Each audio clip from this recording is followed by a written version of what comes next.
Welcome to the FemiNinja Project. I am your host, Cheryl Ilove, middle-aged ninja hiding in plain sight, dedicated to restoring human dignity one person at a time and helping you unleash your personal power. Discover that it's possible to look like a woman, act like a lady, move like a ninja, and think like a warrior.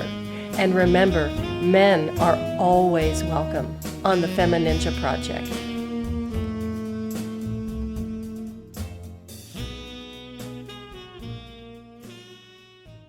Today I've got a fantastic guest who has come all the way from California just to be here with me in my girl cave. So I would like to introduce Nicole Jansen. Hi, Nicole. Hi, Cheryl. Excited to be here. And it's great to be here in person, live and in color with you. It's great. It is, isn't it? Yeah. And I've been looking forward to this for a really long time. And it's so funny how things work out because I met you, using air quotes, met you about a year ago, and I was on your podcast. And I was so nervous because I thought, oh my gosh, I'm going to be on somebody's podcast, and I don't know anything about podcasting. How am I going to do this? And now here we are a year later, and you're with me in my girl cave, and you're on my podcast. Amazing. Isn't it? Amazing, yeah. Life is just incredible. So you are a very interesting lady, and let's just get the I hope that's a good thing. Well, like I like to say, is that well-behaved women rarely make history, or actually they never make history. So here's to making history. So I'm going to talk first about the type of business that you do. You are a business coach, but so much more than that, as well as a speaker, and you have your own podcast, which you are the host of Leaders of Transformation, which is a fantastic podcast. You have such amazing guests with fabulous stories. You are also a certified human behavior specialist, as well as a strategic intervention coach. That's quite a bit. Yeah, well, you know what?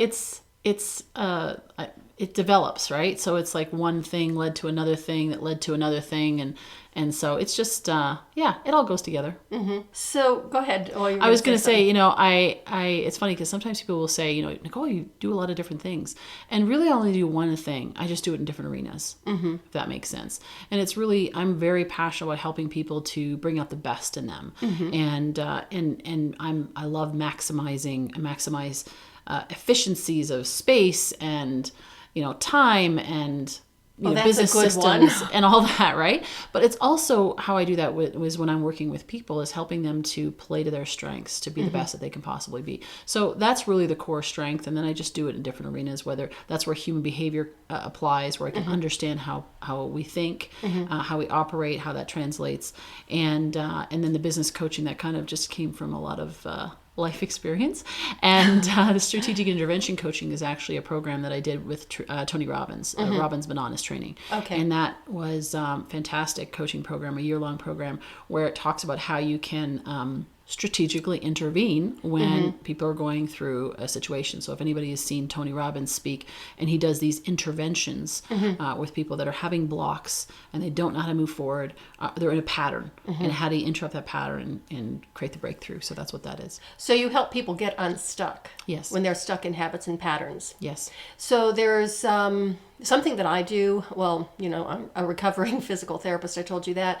I have my Feldenkrais training. Are you familiar with that? You mentioned that when we were on our podcast. Yeah, and it is about neuroplasticity and being able to change the neural pathways in your brain. And we do it through movement. Yeah. And because people do get stuck in habits and patterns, but the plasticity of our nervous system and our ability to know that, or to learn new things and to go in different directions is there. So if you want to elaborate a little bit more on how you help people do that, because I know people get stuck a lot. And I think it's that negative self-talk that helps hold us back as well. So yeah, absolutely. Well, I love what you said there because the physiology is a big piece of this. And actually Tony Robbins talks about his triad. Now his triad is 3 parts, and it's how to transform your experience. So if you're feeling a certain way and you want to shift that, how do you do it? And if you're stuck, how do you do it? And so it's transforming your focus, your words, and your state. And so when you're talking about physiology, it always talks about the fact that the easiest state to change is your physiology. Before you start changing your emotional or your spiritual or whatever, changing your physiology is as quick as getting up, moving, shifting, getting outside. We know that we actually, it's funny because as human beings, we know that, right? It's like, oh, I'm feeling stuck. My creative juices aren't flowing. Let me just go for a walk and I come back and then I feel much better. Well, yeah, it's the physiology change. Now, what you're talking about is much more involved, of course. And that sounds really interesting, is how you can actually change the neuroplasticity. So, but coming back to what I do, and this is so unique being staring at you, Chris. It's like, oh, this is different. Usually I'm staring at somebody on the other side of a screen. I hope I'm not being too intense. No, this is great. So, what I talk about in the blocks is that people get blocked in their thinking. They get blocked in their belief systems, specifically what they believe about themselves, what they believe about others, and what they believe about the world around them. And your beliefs and who you are, and your beliefs is also, your conditioning, right? Your life experience and all that, of course, ties in. But what do you believe about yourself? If you believe that the world, or that it's a certain way, for example, like I hear people all the time, they'll say, I can't sell. Right? Or I'm not good at that. Or I am too old. I'm a woman. I can't do that. Right? It's all of these are beliefs. They're not actually real. They're not actually true, but they're true for us. So when somebody is stuck and they're saying, I want to create a result and I don't know how to do it, and I've been trying harder and harder and harder to do it, because I work with a lot of entrepreneurs in their business, and that's what they want to do. They want to grow their business. They want to have a greater impact, whatever. I mean, if they're not able to do that, it always stems back to a belief, right? So they have a certain way of thinking about something. They have a certain way of approaching what they're doing. And a lot of it's subconscious. Like, we know that we talk to ourselves, we may hear certain things, but most of it is actually happening on a very subconscious level. It's the, I need to protect myself because the last time this happened, it didn't work out so well, or whatever, right? And so, or I've never seen this done, or I heard somebody did it and they were unsuccessful, or the little voices of everybody else, not just your own little voices, it's everybody else's little voices. So it's recognizing what is actually going on. It's kind of like, I use the analogy of a tree. So if you want a fruitful tree, there's the trunk, which is the behaviors, the actions, the things you need to do. But underlying that is the root system. So what is your root system? If you have unhealthy roots, your tree is not going to be fruitful. As well, we use that analogy. If you have a little tree, you go, let's say, for example, you go to the garden store, right? You buy yourself a little tree and you're like, oh, this is so pretty, this little thing, right? I love my little tree. Yeah, and I want to grow it. One day I want it to be this big, huge oak tree in the backyard. Okay, well, in order for that to happen, if you keep it in that planter, right, like that pot, right, it will only grow to the size that the pot will allow it to grow. Okay, so if you want it to grow into that big, wonderful oak tree, you have to give it the room to grow. You need to plant it in the ground so those roots can stretch. And then from that root system is where the tree then grows into be a large tree. That is a fantastic analogy. Yeah, I really love that, because it's kind of safe when that little tree, you have it and you're taking care of it. You just love it so much and you can see it growing and changing and stuff, but it's safe in that container. Yes.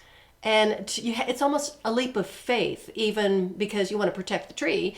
But for the tree to grow, it has got to get out of the constraints of that container and into a bigger environment so it can stretch out. Yes. And you can't have it in your house forever.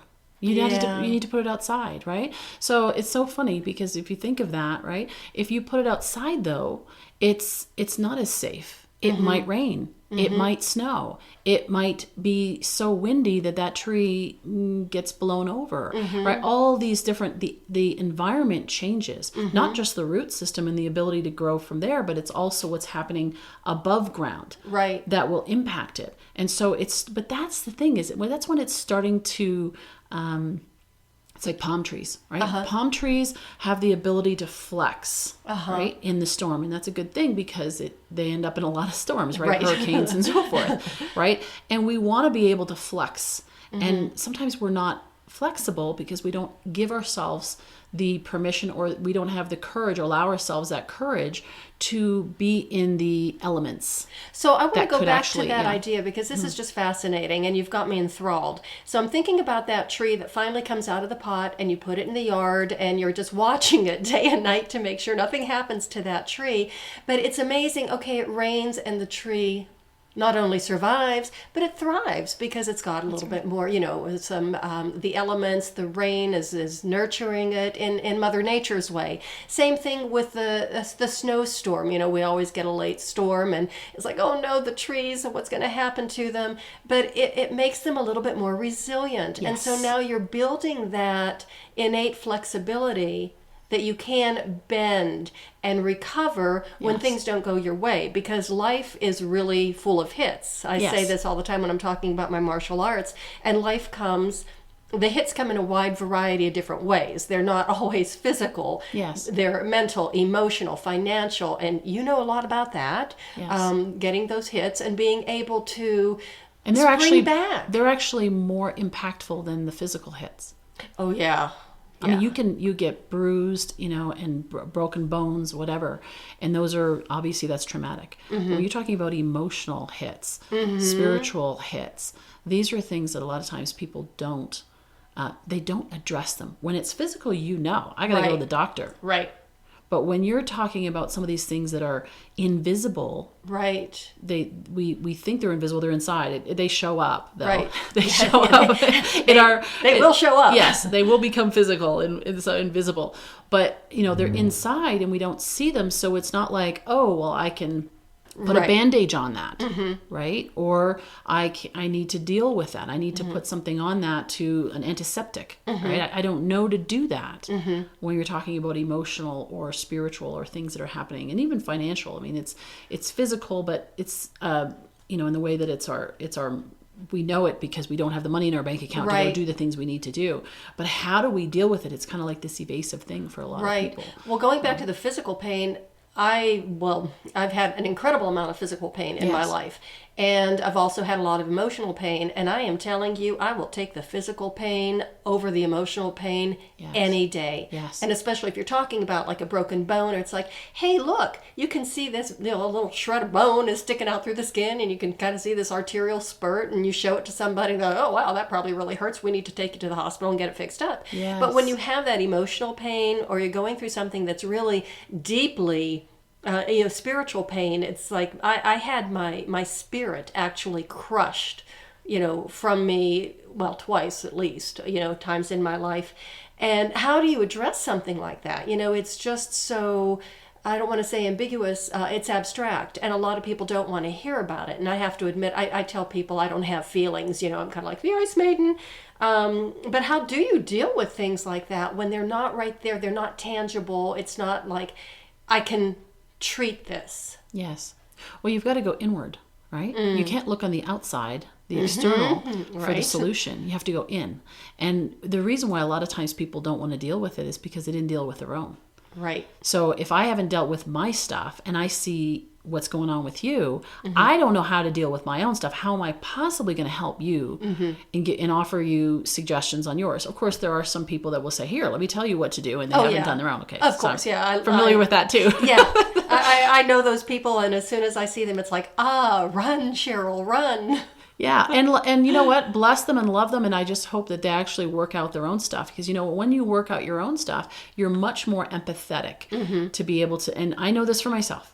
Going through experiences where it's like I couldn't work hard enough to avoid it. I couldn't eat healthy enough. So back in my late 20s, my body started to shut down, and I went to an environmental doctor at that time. It was 1998, and somebody had told me about him, that he was kind of working like kind of underground, because this was not a popular thing. He could lose his license to do it. Wow. And so I went to his office, he did some testing on me, and he said, you know what, this and this and this is happening. You're allergic to all these things. And it was the first experience that I had with this type of modality. And so I did everything he said. I went to several other people, and this kind of took me on this journey of, well, how can I heal right? And I thought, okay, this is a physical thing, right? Right. So I changed my food. I didn't have sugar for 5 years. Oh, No sugar. I wow. love my chocolate chip cookies. No chocolate chip cookies. No chocolate. No nothing. I mean, I was like, it was a very uneventful diet. And so, I did that. I did all of the, took the stuff the supplements that I was told to take, and homeopathics and, custom herbals and all of that. I spent tens of thousands of dollars to work out all of that. And yes, I was getting better, but there was still a point where I wasn't getting any better. In fact, I was sitting in somebody's office, and after 4.5 hours, they said to me, well, congratulations, you're part of the 5% that we actually don't know what else to do. I worked with him for about a year, and he's like, I don't know what else to tell you, right? We've taken you to the limit of what we know. And that was your alternative. Yes, it was position, and he was very environmentalist. skilled, and Yeah. this was actually another gentleman, Oh, okay. but he was very skilled and so forth. And so I was thinking like, okay, well, what else is it? And what I realized is that, yes, it was what I was eating. Yes, it was, I need to take good supplements. You need to give your body the nutrients that it needs to be able to heal. But what it was the area that I hadn't dealt with was the emotional side. It was the forgiveness. Right. It was letting go of the past and what should have been, could have been, Right. all of that. It was letting go of all of that. That's what allowed me to continue to heal, and so that I actually am here today, right? Because Right. otherwise, like there was a point when I was about 28 years old where I thought, I'm not going to see my 35th birthday at this stage. And the doctor was saying to me, well, the regular doctor, well, that's just the way it is. A lot of people are getting it. A lot of people are getting cancer. A lot of people are getting this. A lot of people are getting that. Oh, thanks a lot. And I went, wow, that's really great. Thanks for telling me that. Yeah. I'm here now. And I'm trying to prevent it, and you're not helping me, because at that Right. point she was refusing to give me some support in that. She just wanted to give me drugs. Right, That was of the course. solution. Yeah. And I wanted something beyond that. And so, long story short, the thing is our physiology, we can heal those parts of us, and it's important that we do that. And it's not an either or, it's an and. It's need to look at that emotionally. And so I had to sit back and like get quiet. In today's world, That's hard. people want to get quiet. They come home, they turn on the TV. They wake up in the morning, they check their phone, they turn the radio on. In the car, what do most people do when you get in the car? The first thing, turn your radio on. Right? It's noise, it's constant. They don't want to be silent. Yeah. And I love music, I would listen to music, but I was doing it through working hard. Working harder and being busy and serving and being out there. I realized I had to step back, and the greatest gift I could give to everybody else as well as to myself is to take that time to really ask myself what's going on, and take myself through a process where I could understand where what had happened. Number one, you got to look at what actually went on, not from a victim, but just this is what is. This is the facts, right? These are the traumas. These are the things that had happened. Then you can look at that and start to redefine, reframe, let go. But if it's awareness, right? You have to become aware of what's going on. And a lot of times it's hard to do on your own. So you need a professional. You need somebody who can actually walk you through that process. We don't know what we don't know. It's our blind spot. It's our blind spot for a reason. Right. Because Of we course. can't see it. So it's going through that process where we can become aware, and then we can make choices. And I've had clients who have said to me, well, I am willing to forgive these people here, but not that person. Oh. Really? Yeah. Why is that? And so, going through that process of being willing to make the choice. So it's awareness, and then it's the choice, right? What am I going to choose to do here? Am I going to choose to hold on to this? Or am I going to choose to let it go? And that depends on, of course, where I want to go. And is this going to serve me, right? For me, it was like, this was a life or death situation. So I'd like to be here. I'd like to live a long, healthy life. This cannot come along with me on this journey.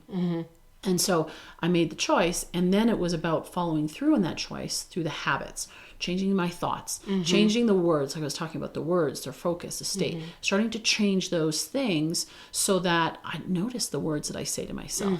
I notice the thoughts that are catch going yourself. through. Yes. Not even catch it and transform it into something else and choose something different. And say, no, that actually isn't true. I'm going to choose this. Or no, I don't choose to believe that. And that you can actually, we do have neural pathways in our brain, and you can actually change them. Absolutely. Yeah. Absolutely. It just takes time, and it takes persistence. It takes persistence to keep, repeating it. You say, I tried it once. No, it's not about one time, one and done. Not once. You didn't get here. I didn't get there to those belief systems or that hurt. I didn't get there one and done. I got there over time of one thing happening. And I believe in that everyone is, when we were children, we learn this primary lie. Right? It's this belief about ourselves. And it's generally, it looks different based on personality and so forth, but it's this primary lie of I'm not enough in some way. I'm not lovable. I'm not important. I'm not insignificant. Basically, it's all not enough conversation, right? So, and then it plays out in the rest of our life. And so we make this decision, right? And then from there, then what we end up doing is we end up seeing, right? It's like we create our own reality. So then something happens and we're like, see? Yeah. It's true. It confirms it. It's like an affirmation. Yes. It validates that and then it's negativity. the next thing, and the next thing, and the next thing, and the next thing. And it's constantly validating the belief that we have, because our subconscious mind, it's like you've probably heard of the reticular activating system. Absolutely. And so it's looking for the things that are going to validate our beliefs. And so we can actually change that by questioning that belief, looking at what the truth is. I say, take that primary lie, and now let's dispel the myth, right? The lie, and shed light in that lie, and then transform it into what is the truth about me, and what do I choose to believe. And now I reinforce that, and then I start seeing things in my life that that reinforce that belief system. So I want to say a little bit more about that belief system, and the voices, because what we believe, is what we become. Yes. And what we hear is what we eventually believe, even if it goes against our inherent belief system. Yes. So it's not only our self-talk, which is really, really important. It's everything. It is. And when you're saying, we're turning on the TV, we're checking, or the radio, we're checking our phone, we're doing all of this. And so it's bombarding information into our nervous system. And even when we're sleeping, our nervous system is always listening. It might not be judging the information that it gets, but it's logging it in there. Absolutely. And if it hears the same things over and over and over, then eventually it will believe it, and this will be your path. Yes. And it's even... for example, like the doctor that told you, well, you're probably going to be dead by the time you're 35, and we'll take care of you. Let's medicate you along the way, so that those next years would be even more miserable. But it's that label that she put on you, that was willing to put that label on you, and had you accepted it, you wouldn't be sitting here with me right now. That's right.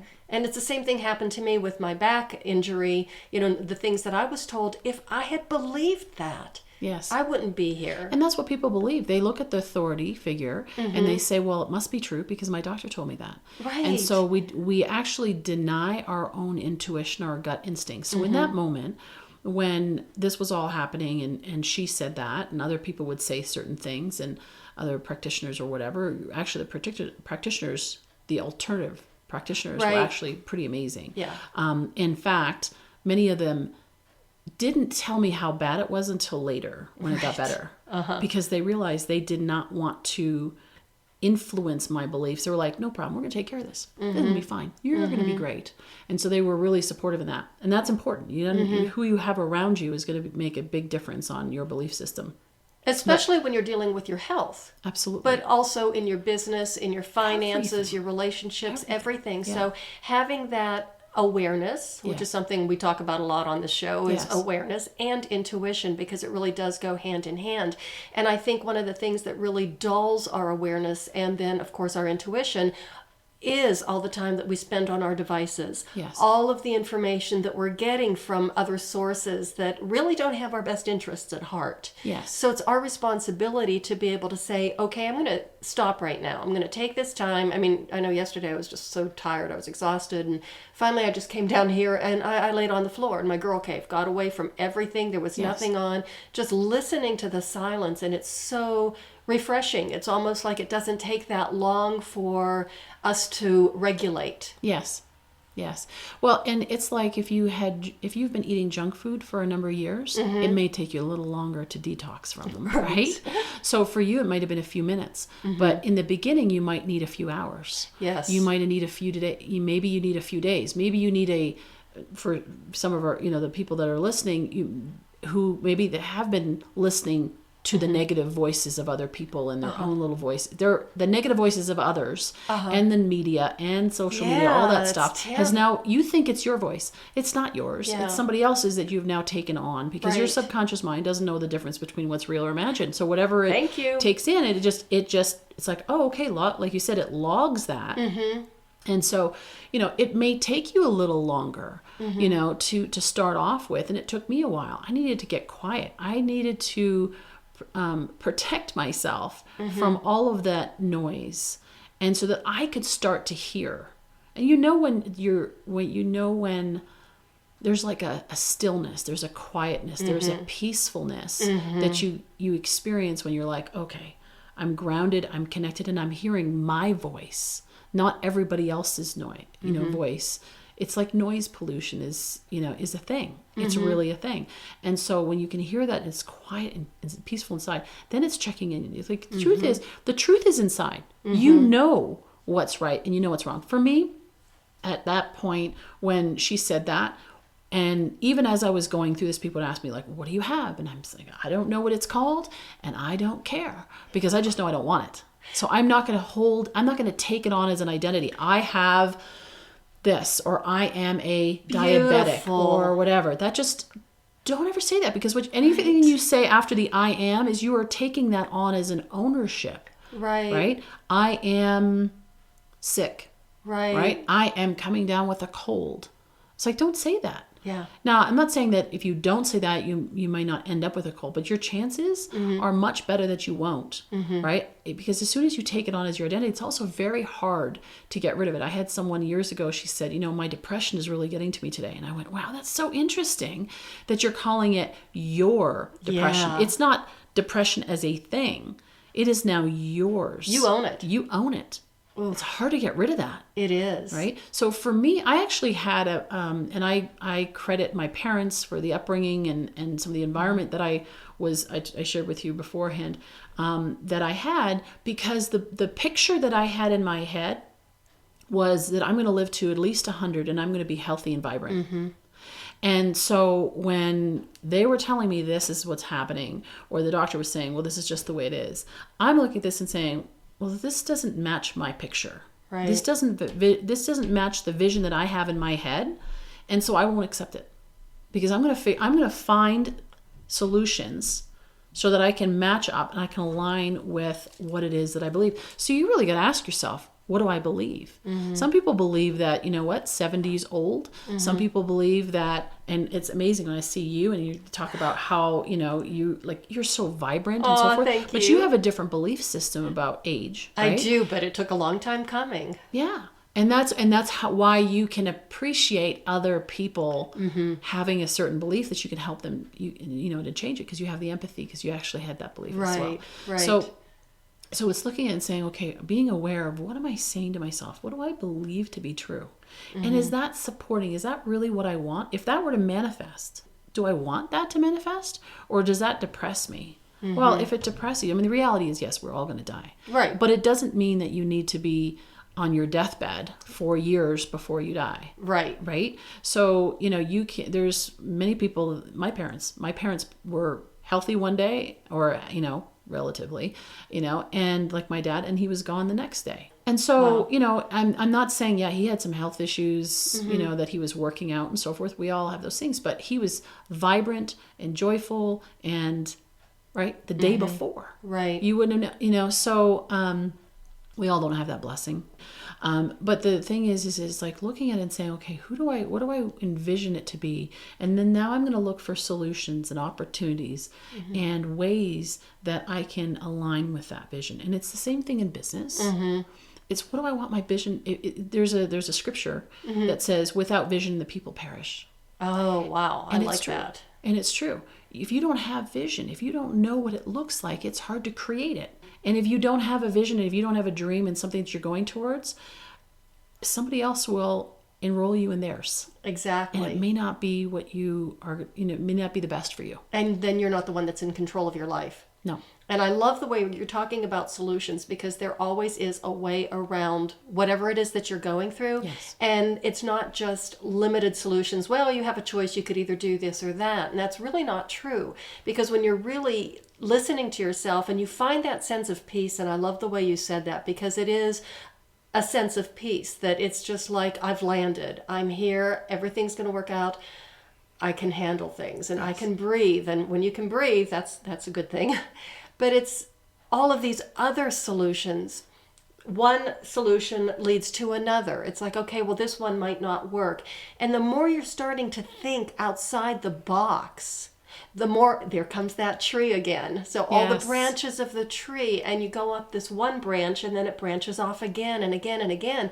So the possibilities really are endless. You're not necessarily stuck. Yes. And I want to go back to the victimhood, because even what I was told in my journey, that, this is what you have to deal with. This is your new normal. We will take care of you. And it's the same thing that physician told you. This is what it's going to be like. And this is, the way it's going to be. And it's almost like they're perpetrating this sense of victimhood. And that's something we talked about even before the recording. Yes. None of us have to be a victim. Yes. We may have been on the receiving end of things that were very unpleasant. Yes. But we're not a victim. And I remember telling somebody one time, and it was after I was assaulted. I've talked about it before on the show. And I just looked at this guy, and I guess it must have been Mark, who ended up being my sensei, I make a really bad victim. Yeah. And so I guess that's probably one of my crowning glories and my greatest achievements in life, is that I'm a really crappy victim. And I know you're not a very good victim either. Yes. And I love that. And so that's kind of what I want to be able to share with people, is that we don't have to be a victim of anything unless we choose to. Yes. Yes, absolutely. I oftentimes will use the analogy of cars. I come from a background of my dad was into the car business and racing, and my brother and ex-husband, everybody around me it's just, I don't know what it is, but can't get away from it, which is okay, which is all good. So the analogy of a car, and you got to ask yourself, are you in the passenger seat right now? Are you in the back seat? Are you in the trunk? or are you in the driver's seat? Because the reality is, you get to be in the driver's seat. And even though you may think you're in one of those other positions, the reality is you're always in the driver's seat. So you get to choose. I get to choose what I believe. I get to choose how I feel.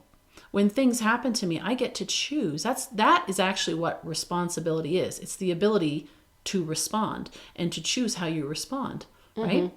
So, I can choose to respond to someone and say, I'm never going to forget them, or you make me unhappy, or you make me mad, or whatever. You know what? Yeah. This was huge for me to realize that nobody makes me feel anything. Mm-hmm. They can't force me to feel happy. They can't force me to feel sad. Your parents, maybe, I don't know if your parents ever did that. My parents, it's like, okay, well, you got an attitude, go back into your room and come back out when that attitude's changed, right? So, okay, you know what? We might have gone into our room and changed our attitude.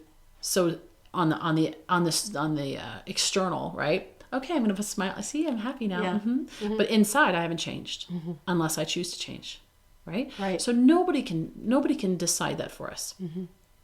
And our life is made up of how it's our life experience, and the quality of life is based on the questions that we ask ourselves, but it's also what we choose to believe is true. I have to admit, I was never really sent to my room to change my attitude, because I have 4 sisters, and there was no such thing as having a room, your own room to go to. I mean, it was Grand Central Station. It was, I had to work it out right here. There you go. Yeah, exactly. Right. Change it right now, or I will change it for you. Yeah, exactly. I actually had to move to Denver so I could get my own room, so yeah. I got it. Yeah, it was no privacy, but kind of fun, interesting way to grow up. So, you've been sharing like so many fantastic insights, and I'm loving your analogies. How can people connect with you? Now, on the podcast, we'll have all your contact information, but I just want to touch base with that, how people can find your podcast and, find your website. Sure. So I have 2 websites. The first one is the coaching website, is my coaching website, where I have some of some of the services I provide and so forth, and access to me. And that's discovertheedge.com. And on there you it connects to the podcast, or you can go directly to the podcast website, which is leadersoftransformation.com. And either way, if you reach out to me, and if somebody says, hey, you know what, I want to unpack this a little further, I'm happy to do that. So if your listeners want, we could do like a 30-minute session or whatever, and just talk through where they're at, and maybe create some awareness for them initially, where they can say, wow, there's a world of possibility here. Right. And then what could that look like for me? And just to start, opening that door up for them, I'm happy to do that. Just reach out to me. That would be email. wonderful. Yeah. So connect with Nicole. She is a delightful lady. I just absolutely love her. And we're going to talk about, how did you come up with the Leaders of Transformation? How did that come about? Well, it's funny because life experience, right? Yeah, there you go. There's that comes back to what we believe to be true, and or how we see the world. So I've talked a lot about what you believe about yourself, but it's also what you believe about others and what you believe about the world around you. And a lot of that is, it's all our life experience, sum total of our life experience. So for me, growing up in an entrepreneurial household, having seen success in business, also, and experiencing that myself, also seeing epic failure. I've seen great leadership. I've seen poor leadership. And so I think all of this was kind of working behind the scenes in my subconscious. And one day I had actually reserved the name of Leaders of Transformation. I was going to do a mastermind. Oh, okay. And initially, it was even actually several years ago, I put together a group of 5 people from around the world. And we were going to do this thing where it was like, okay, everybody's going to share what they're doing to create transformation in their respective areas of the world, and we can support each other and share each other. Well, it didn't work out for various reasons, timing for all of us, and whatever, and so forth. So I kind of set it aside. In the meantime, I actually it was, I guess, maybe a year or two later, I get this divine download, is what I call it. And it was 4:30 in the morning on a Saturday morning, and it was like God said, you're going to do a podcast. It's going to be called Leaders of Transformation. You're going to interview difference makers and world changers. Wow. Go. And I'm thinking, I don't want to do a podcast. And I was going through a really difficult time in my life. And I was wondering, okay, how do I navigate through this? And I got that divine download, and I was like, okay, guess we're doing this, right? I don't know where this is going to go. I trust. It's really important to trust yourself. But for me, I needed to trust in something beyond me, right? A higher power, something that was a divine guide for me, that I knew that I was going to get through to the other side. That was a belief that I had. And also that I wasn't alone in this process, right? So for me, I was like, okay, I'm going to trust that. And so I called up a friend who had a podcast, and he was 4 hours ahead on Atlantic time. And so he was awake. It was Saturday morning, right? 8:30 at the time. I'm like, perfect, I can call him. That's late enough. I call. So I called him. I said, what do I need to know this podcasting thing? And so he gave me some basic instructions on it, and I was live. And I said to him, great, you're going to be the first interview. So I was live within 2 weeks. I had no strategy, going against what I do as a business coach, right? Just strategy and everything. I was like, you know what? This wasn't my idea. So I'm just going to put it out there, and I'm going to see where it goes. And that's 250 episodes later. Wow. I've met the most amazing people. And what a blessing it has been. I mean, we wouldn't be sitting here talking if it wasn't for that. Polly, who we connected through, I wouldn't have met her. There's so many people. My network of connections, friends, people that I know has expanded dramatically. I knew a lot of people before, but it just expanded. Actually, it was great because it gave me the opportunity to reconnect to some amazing people in my own network that otherwise, you just go through life and you're kind of on different paths and lose connection. Yeah, you lose connection. So I was able to get back with them and then also reach out to and talk to so many more people. And the idea of leadership, it was a few years in, and I was like, well, so why am I so passionate about this leadership thing? And I mean, I know that I am, and I know that it's actually more the transformation, right? So it's leaders who are creating transformation. That's the key in it. But I realized, and I looked back and I went, oh yeah, it's because I saw really poor leadership. And I saw where transformation didn't occur, that people talked about transformation happening, and it really wasn't true. It was very surface. And so then I realized all this stuff, it's amazing how this subconscious mind of ours, how it works behind the scenes, and drives us, and we don't even realize it. And here I am with a podcast that, I interview all these amazing leaders, who are creating extraordinary impact in the world in different arenas. Some of them are in health, like you, or changing people's mindsets, and some of it's in business, or it's in social, social justice and those types of things. And it's amazing. Well, I know you've connected me with a lot of really great people, so through you, I've met a tremendous amount of people that have just, they rocked my world. And so I really appreciate that. And I really want to thank you for that. And, having me on your show. I do too. I didn't think I did, because I don't like networking. Yeah. Networking is like, I see networking as this thing I've got to go to and stuff, but this is a different kind of networking. It's truly connecting with people with heart and soul and spirit. Yes. And so it's a much different connection rather than, how do you do? I'm so-and-so and I do this. So it's just been amazing. And well, it's a different premise, right? When you're talking about networking, a lot of times when people go to a networking event, they're thinking, of course, about their business and what the messages they want to get out there. So they're thinking in terms of themselves. They're going in and saying, I need to let these people know who I am. So hopefully I can get, and that's the operative, word. It's like, I'm going to get some clients, or I'm going to gain some clients myself. And I learned a long time ago is that when you go into a networking event, I just go in to serve. I go, and it sounds kind of like almost arrogant to say that, right? Like, I'm going to go in to serve, like I've got something to serve, right? I'm not talking about that, but it's just basically, I'm going to be open. I'm going to go in and I'm going to see where this goes. I'm intentional, I'm present and so forth, but I'm going in to connect. Right. I'm going in to encourage, to empower. And even in the most difficult seasons of my life, when I felt the most down, coming back to how do you change, and shift, and get unblocked, is I went out and I helped somebody else, right? So I encouraged somebody else. So my business was, I had personal stuff going on, and it was impacting my ability to focus on my business, or my desire. My ability, but it was my desire to focus on other things. And so I was going through a very difficult season in my life.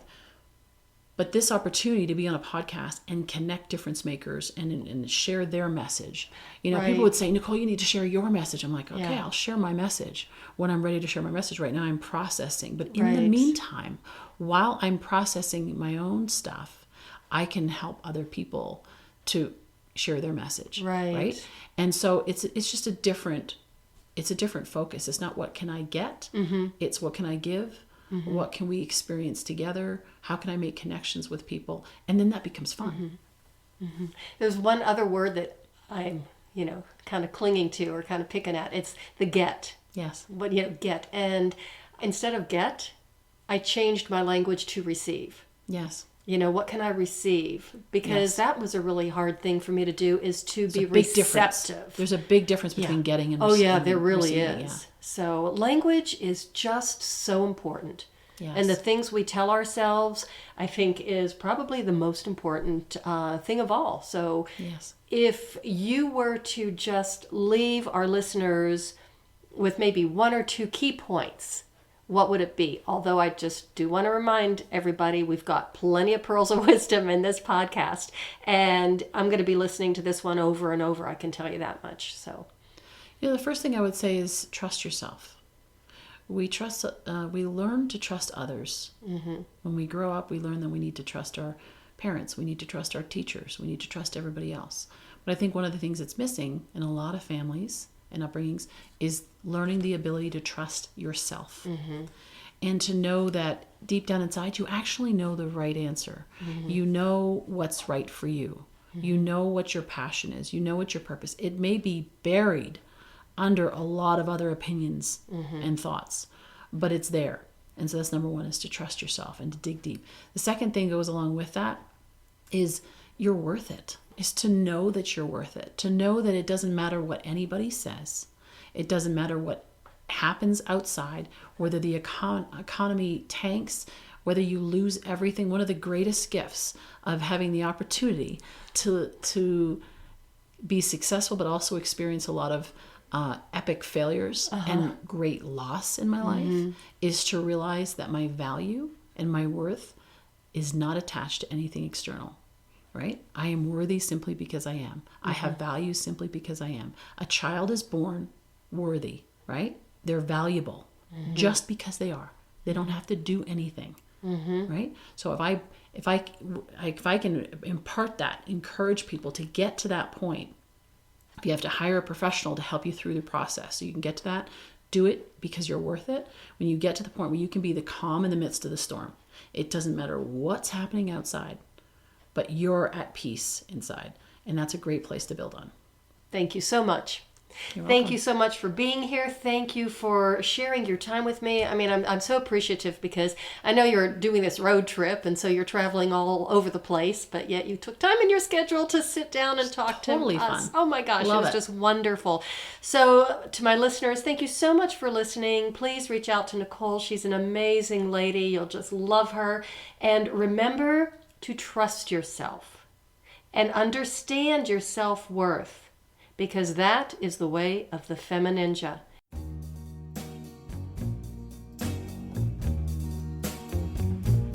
And that's a wrap on another episode of the FemiNinja Project.